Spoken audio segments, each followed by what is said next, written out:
What do you mean? What do you mean? What do you mean?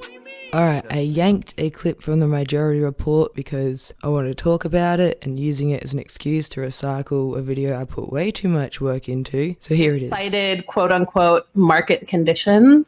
UAW's response to that is, well, if market conditions are so bad, why did the CEO, Carlos Tavares, get a 56% raise, bringing him to a total compensation of $39.5 million, now making him the highest paid Detroit auto executive. I mean, I want to just sort of let that marinate for a little bit. The guy gets a 56% raise on market conditions that are presumably impacting all the car companies, right? I mean, if it's a market condition, definitionally, and somehow he managed to get a raise. I don't, you might have a better sense of this. His compensation isn't tied to the stock value, would it be? And that stock value is not tied towards the ability to cut labor costs. I encourage you to go watch the full interview, and I'll have the link in the description box below, of course. But I just want to hone in on the point that Sam was making, because it made me think of the video I made about an Australian airline, Qantas, and how I went through years of their financial reports. And like I said at the start, put way too much work in that video, so I might as well reuse parts of it to sort of demonstrate what Sam was speaking about, because it is a perfect example. Here you go. Axed 5,000 jobs, and as we remember, there was no pandemic in 2014. 100 of those jobs were pilots. And then as we can see in 2015, the CEO got $11 million. And then by 2017, he was on $25 million. So this got me curious, and I wanted to know how many jobs Qantas had. And I thought a good place to start would be 2008, the year that Alan Joyce started as CEO. And so I downloaded all of their annual reports for each year, looking through every one for the amount of staff that Qantas had, and now let's have a look at what I found. Alright, 2008, it was very easy to find because it was in a huge font, pretty much had a page of its own. Qantas is one of the country's largest employers with more than 90% of its 37,000 employees based in Australia. And then on to 2009. Great people. The success of the Qantas Group is underpinned by our 35,000 plus employees. 2010. Great people. The Qantas Group employs 35,700 people across 250 unique roles, with 93% of them based in Australia. 2011, the group employs almost 36,000 people, 92% of them based in Australia. 2012, broadening our horizons, building on unique Australian qualities and the skills of its 33,600 people, the Qantas Group is broadening its horizons to secure a successful and profitable future.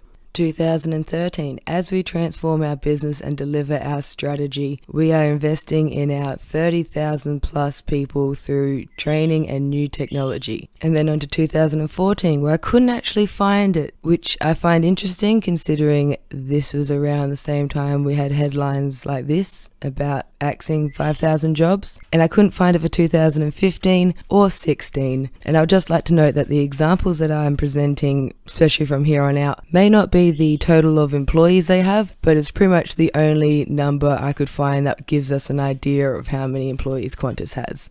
Like this year for 2017, the group-wide policy of implementing an 18-month wage freeze has helped to offset inflation, build a more competitive and sustainable wage position going forward, and closes the gap to our major domestic competitors. 41 agreements have been closed, with the wage freeze covering nearly 23,000 employees. So the only time I could find a number of employees was when they were talking about wage freezes in this annual report. On to 2018.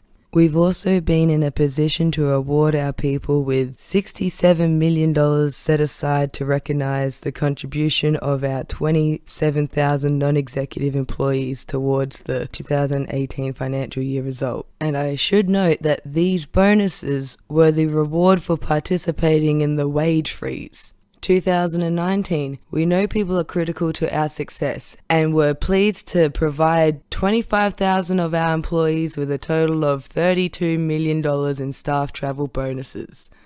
On to 2020. Sadly, at least 6,000 Qantas Group employees will lose their jobs as a result of this crisis. And then on to 2021. Delivering those services rely on our 22,000 people. They are critical to our success and have been through so much in the past 18 months. We look forward to welcoming them back to work as Australia and the world reopen. So in the time that Alan Joyce has been CEO of Qantas, they've gone from having 37,000 staff to 22,000 people. And obviously, while I was there, I thought I'd have a look at how much the executives made, especially Alan Joyce, because we all sort of suspected that he was getting paid more as Qantas was shredding work. If we ever look at it, even without the share price growth, that is still an insane amount of money. $10 million, and he's probably never loaded a single piece of luggage onto a single flight. And there's another part of that interview that I want to show you so I can recycle another video I've already made. One thing I did want to mention is, so when I was in Belvedere, I had conversations with one worker, Dawn Sims. She is a longtime assembly plant worker. She was 5 years from retirement. Now her future is in limbo. We talked about the fact that after the plant idled, plants in Mexico picked up production of the Jeep Cherokee.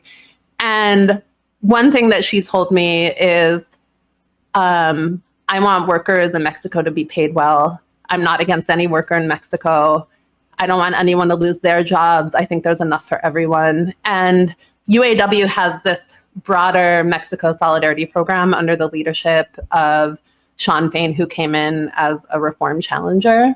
And through the Mexico Solidarity Project, UAW is providing direct material support for independent unions, sort of based on the idea that it's not us versus them, but you improve everyone's pay and conditions by improving everyone's pay and conditions, and that the real culprit is corporate greed and these trade policies that really harm both US and Mexican workers. Alright, now I'm recycling this video because it's relevant in multiple ways, and then I can also use my face on the thumbnail. No, but really, because it got a comment like this. Ford say that it would bankrupt them if they met your demands. What'd you think of that? I think it's a joke. You know what? They could double our pay right now. Labor, the cost of labor that goes into a vehicle is 5% of the vehicle. They could double our wages, and they could not raise the price of vehicles. They would still make billions of dollars. You want a 40% pay raise for the workers. And of course, Sean Fain wants that because the executives got a 40% pay raise. So right. He's like, I didn't pull this number out of nowhere. I want this for a reason. Well, we love it. Jim Cramer over on CNBC. He's been having, at this point, like a multi-month meltdown over Sean Fain's rhetoric and who he is and the possibility of them going out on strike. So he had his latest reaction. He offered an unbelievable suggestion for what the car companies should actually do in response. Let's take a listen. And they got good educational workforce. It's $5 an hour. No real pollution control rules. That's not to be mentioned. Have free health care.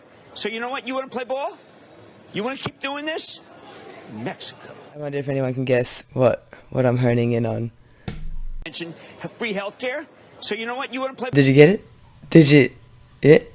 Free health care. Have free health care. Free health care. Just to keep everyone on the same page, that really is somebody on television saying to Americans that because he's really got a problem with a union calling for a strike, he reckons that all these American manufacturing jobs should just up and go to Mexico. And part of his selling point for why you'd be better off with a workforce in Mexico is the health care. Free health care? If we can get capitalism to cannibalize itself in a particular way where every industry teams up and goes after the private health insurance in your country, to be like, nah, the government should be doing this. Why are we paying all this extra money? Like, you know, if you had the manufacturing industry and like retail and hospitality, like all the lobbyists behind all that, if they just sort of went, yeah, let's take out the health insurance.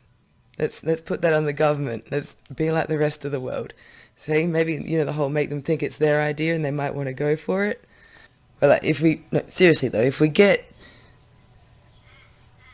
every other industry to, that they would acknowledge how much better it would be for their industry if people had more disposable income that didn't have to go on co-pays and deductibles and premiums and all that.